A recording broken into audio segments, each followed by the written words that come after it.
Question is about the purple pill, essentially. What would it take to get something from the purple pill to the red pill, Or to the red pill side of things. other than cluster B disorder? Yeah, exactly, right. I think that when we're talking about the purple pill, and what I mean by the purple pill is guys who have sort of unplugged themselves from their blue pill conditioning, and they've come into an awakening, and they really understand how intersexual dynamics works in real time, but they still were not able to really release some of their investments into blue pill idealism and all these nice Disney stories that they grew up with and pedestalizing womankind. They still want to be able to take that red pill knowledge, and they want to kind of force fit their old blue pill idealisms into that red pill knowledge. So they'll say, yeah, those red pill guys, they really got it going right, but women aren't all that bad, or not all women are like that, or we're going to just make each person is an individual case. And I can tell you right now, from what I know of the scientific side of what I espouse as far as the red pill is concerned, that there are patterns and specific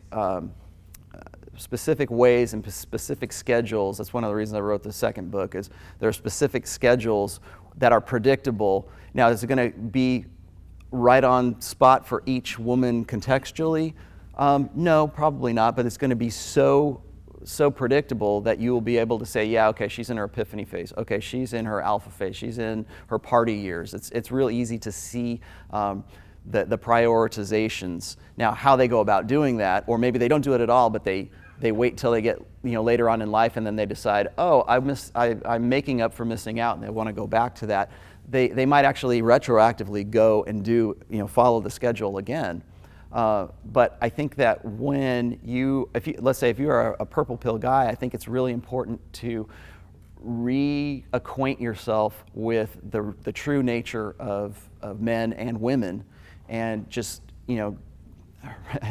I can't disabuse you of your blue pill beliefs. I think that most purple pill guys get to a point where they're comfortable with it until they're not comfortable with it, and then they don't want to look across what I call the abyss. They don't want to go and say, oh, if I give up hope, if I give up my entire idealistic dreams that I used to have. I want to have a wife and 2 kids and a white picket fence and a dog, and I want all this great stuff that Disney convinced me of. Oh, but we're all going to play equal because we all believe in egalitarian equalism at the same time.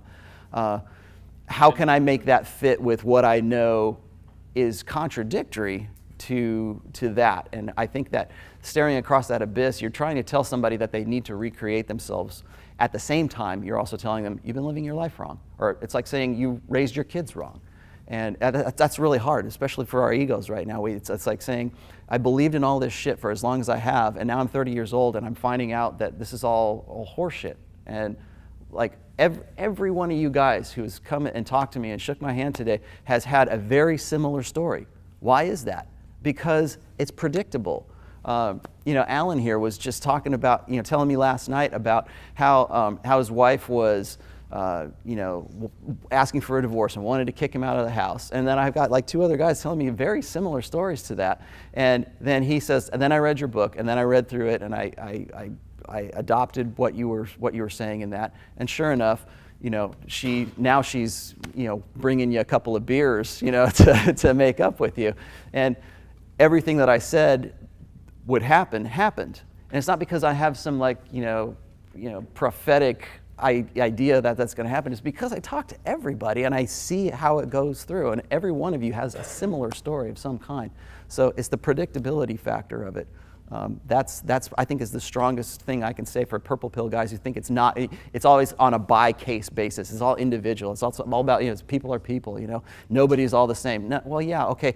As individuals and as human beings, we all like to think that we're unique. And so to say, yeah, we're unique, but we all follow kind of a pattern. People don't like that. They don't like that because it implies predestination. And especially when it comes to evolutionary psychology or biological or evo bio or evo psych, people don't like that because it conflicts with what they think about their own control of their own lives and people being responsible, having personal responsibility for their own actions. So it doesn't excuse you from that. knowing what you know about the red pill does not excuse you from saying, okay, well, I know everything I know about the red pill. Women are hypergamous, so I'm just going to go and fuck as many bitches as I can, and we're all going to die because that's the, that's the predestination of it. No, that's not. And it doesn't excuse you from being a dickhead about it in the same way. So, I think we had a question in the back, and then maybe Max too. Okay. Let's someone back there. Go ahead.